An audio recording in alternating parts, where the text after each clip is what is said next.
On this episode of Old School Monster Life, we keep going with Danger Ranger and start picking away at the long list of little things left to do.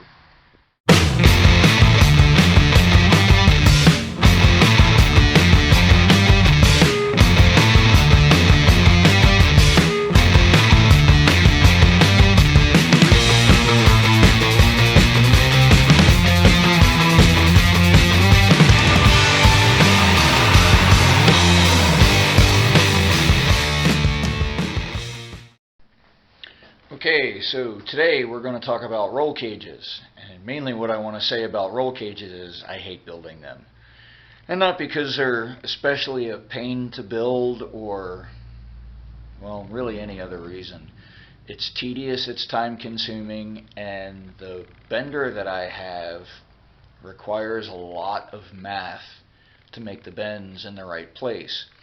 Now, if I did this every day, I would be used to it and it wouldn't be a big deal. But really, I bend a cage maybe once every other year. So every time I do something, I have to relearn it. And I always waste material, and it's a headache and a hassle, and I just don't like doing it.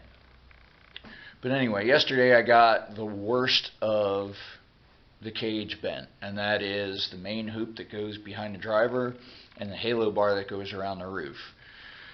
So I have the A-pillar supports to do, and then the rest are just straight bars that I have to cut and notch. So today should go pretty fast. Yesterday was a soul-stealing, emotion-crushing day where I'm just trying to get everything set up. But I did manage to get the two hardest tubes bent, and here they are. So there's what I have so far. Now that straight piece there is where the seatbelt harness, shoulder harness will attach to in the middle of the main hoop. But there they are. And while that doesn't look like a lot of work, believe me when I tell you it's a lot of work. Because either I bent tubes in the wrong place, or I wasn't thinking properly, and I actually bent the wrong bars. Like the halo bar that goes around the ceiling started out as being the main hoop, and then I realized that I was missing two bends, so I had to start over. Luckily, I was able to use that screw up as the halo, so I have just enough material left to finish the cage if I don't screw up. So we're going to see how that goes today. Good morning. Today we are going to finish the cage in Danger Ranger. Now I already did the hard part. The main hoop, the halo bar, and the A-pillar bars are in there already, and they're already attached to the frame. And today we are going to do the harness bar that goes across the back behind the seats, the shoulder bars that go down each side, and then the kickers that support the main hoop to keep it from twisting once something bad happens. But I'm going to show you how I tied it into the frame, and we'll go to the painted side because the other one's kind of ugly.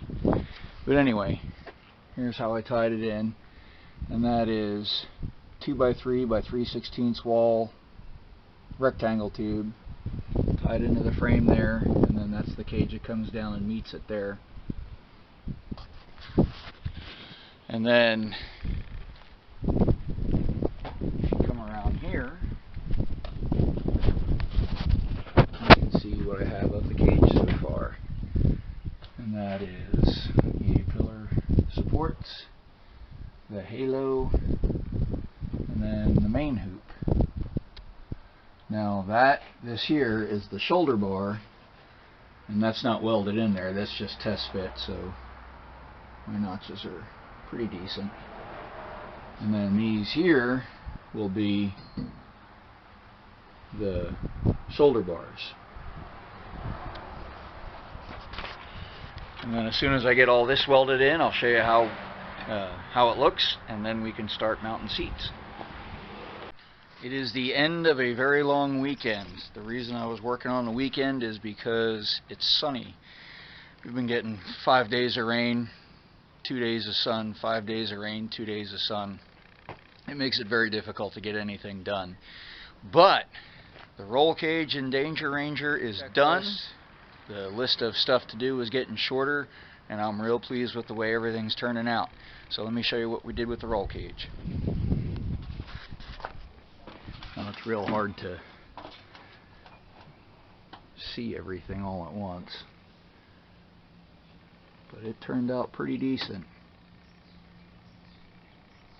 Everything's tied into the frame. It actually goes down through the floor and ties into the frame. And I'll show you that here. This outrigger here is where it ties into the frame. I can. Well, trust me, on top of that outrigger is where it ties into the frame. You can see it here in the front, where it comes through the floor and ties in. And then it's the same on the other side.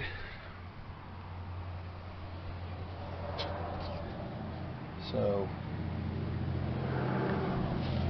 I am very happy that we now have a roll cage in there. Next on the list is seats. So we're working on Danger Ranger again, and I started putting the seat belts in Danger Ranger. The seats are, the seat frame is done. One seat is bolted, and I had to get the measurements to mount the seat belts. Normally, I use RCI harnesses, and the shoulder harness is sewn into a Y. So you can feed the one end or the one tail of the harness through the seat and wrap it around the roll bar. Well, he used Corbeau, and I don't know if you can tell this, but that's the shoulder harness. One shoulder harness. I'm 6 foot tall, and it comes up to a little past my neck. So I can only conclude that these were either made for a 700-pound driver, or they intended you to bolt them to the back bumper to anchor them. I'm not exactly sure what's going on here, but we'll make them fit the truck the way they're supposed to. But now I'm forced to put mounting tabs on the roll cage. So I don't normally like to do that. Like I said, the RCI belts that I use, I can wrap right around the roll bar. There's no tab to break off. It doesn't cut into the strap. But now with these, I have to put a mounting tab on the roll bar. So I got to pull the seats back out, weld the tabs on the roll bar, and then put everything back together again. Even when it's easy, it's not easy. More progress on Danger Ranger. We started doing the front steering. As you can see behind me, we have the steering ram mounted. The orbital valve is mounted. The steering column has a new rag joint bushing in it. And the throttle body is mounted on top of the engine. It doesn't sound like a lot, but it was quite a bit of work to get that far. Today we're going to try to wrap up the front steering, get the pump mounted on the engine, and get the hoses made for it. Then we can start on the rear steer. But here's what we have up front so far. So there's the ram, and it's mounted to my bracket, and then the tie rod ends here. I like to have everything as straight as I possibly can on the steering. That way there's no chance of anything binding or getting messed up. That will also help with impact. If it's all perfectly straight and he hits a car, it's less likely to bend because it's not pushing out on anything, it's pushing directly in, the strongest part. So that's why I set up steering like that. Now, people are going to be concerned about that distance there. Yeah, it's a little tight, but what you have to remember is as the axle goes up, so does this traction bar. So that space won't actually get that much smaller. The only time it will is if the angle changes, and it would have to, that spring would have to compress about 8 inches for that to touch, just because of how close it is to the pivot point. So it's all about the geometry. And then I'll take you over here and we can look at the steering column. And there's the new orbital valve and the new rag joint. I mounted everything on the outside because it's just easier to work on. It gives more room for the engine and oil filter if you want to change the oil. And everything's out of the way. So again, that's why I do that. And then the hoses will come out of here. 2 will go to the pump right on the other side of the frame rail. And then 2 will go down to the steer cylinder. And then the front steering is done. Then all we got to do is get the thing started so we can actually test it out. But like I said, I'm going to finish up the front steer today and then start mounting the rear steer. And that's much easier, and we can test that independently. Here's another thing about old school trucks and even modern trucks. The front steer runs off of a pump on the engine. The rear steer is electric over hydraulic. Years ago, there have been some people that ran everything off of the pump and ran accumulators in case something bad happened. And the idea is, if you have 2 different systems to run the steering, one of them will always work. I had an instance where I threw the belts off the engine in an earthquake, and the only way I could steer it was with rear steer because it was electric over hydraulic. Toggle switch still worked, still had power back there. Came off the field with rear steer only, but I came off the field under my own power. And vice versa. If something goes wrong with the rear steer, you got an electrical problem or the pump craps out, you still have front steer. So try to keep 2 different systems running will make it more reliable in the long run. Okay, pardon the disaster area that is my workbench, but this is the factory power steering pump, and this is the PSC pump. And for those of you paying attention, this is a GM style Saginaw pump, and it's got a bigger shaft than the Ford pump. So the Ford pulley that came off of here won't go on here. So we have to go buy the GM pulley, which is on order now. Should have it tomorrow. And then once I get the pulley, I'll have to come up with a way to make the factory Ford bracket fit the GM pump. Now probably what I'm going to do is cut the front of it out and make a new piece that fits this, and then make it at a 1/4 inch plate and then put a spacer behind it, because the pulley has a bigger standoff, and to make the grooves line up on the engine we have to get a little creative. So there's no such thing as, here's the right kit, throw it on. Yeah, it doesn't work. It never does. So we have to make stuff to make it work. But that's where we're at. So now that I can't do anything else with the front steer because I'm stuck, I'm going to start mounting the rear steer ram. At least we're getting something done.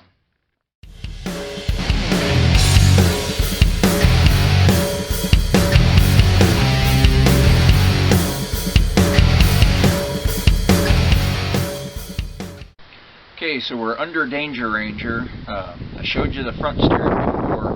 We got working on the rear steer, and I made a couple different changes to what I normally do. I was going to mount the power unit in the bed, but I was never really a big fan of that. It's out there, it's in the weather. You go up there to put fuel in it, you can kick it, knock a wire loose. I don't know, a tree limb falls in it. I just don't like putting stuff in the bed that doesn't have to be there. So I put it underneath the truck, and it's about the same place as Earthquake. It just looks like it's lower because Earthquake has a ladder frame, and the power unit is like in the middle of the ladder frame. On this one, it is right here. So let me show you that.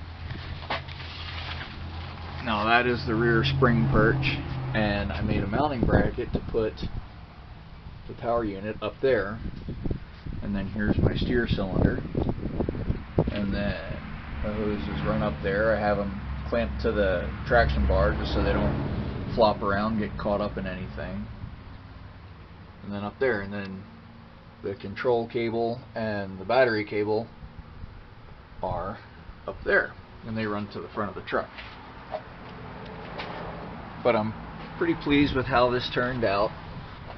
It is up and out of the way. It's solid mounted. That's 1/4-inch plate. Nothing can come up and smack that power unit. It's pretty stout. And the drive shaft will be, 18 inches away from it anyway. So that's where we are on the rear steer. Now the front steer, I showed you I already had the cylinder mounted, and I have the steering column done. But I had to mount the power steering pump. So let me show you what we had to do there. Fluid in it. Let me show you what we came up with. So all the hoses and everything are run. They go down to the steer cylinder. There they are. Now, they only gave me 6 feet of hose to go from the proportion or the orbital valve down to the steer cylinder. And it gave me 6 feet of hose to do both sides. Apparently, this truck has a larger than average distance between the power steering pump and the axle. So it wasn't long enough. I made the long hose, and then I had to go buy more hose so I could finish the other side. But the pump and everything turned out great.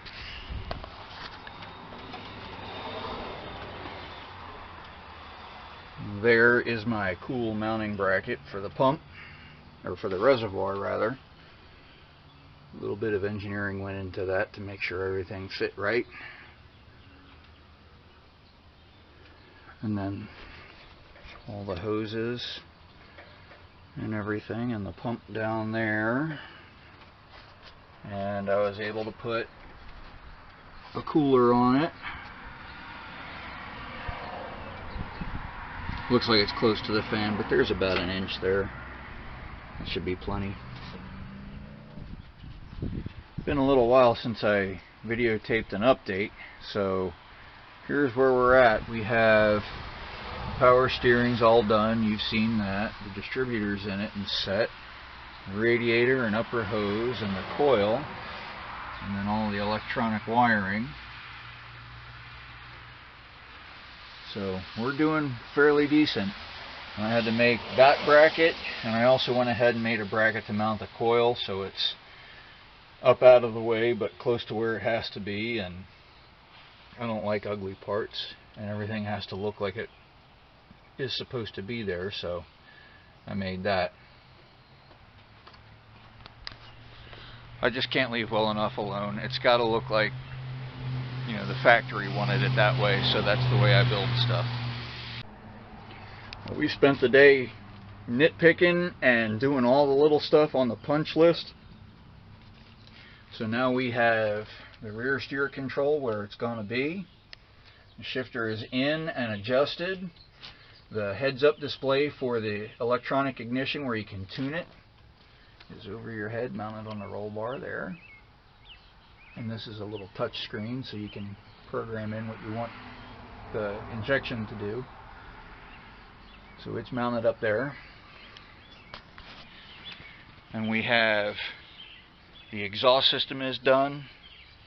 The alternator is wired in. The voltage regulator is on it. Just a bunch of little stuff that has been on the list of things to get done is done. The lower radiator hose is on it. I still have to pour fluids in it, put plug wires on it, and pour fuel in it. And this thing can start, run, and drive. Still can't stop. That's tomorrow's project, is starting on the brake system. But it is so close. It is so close to going home. I'm excited. The first signs of life.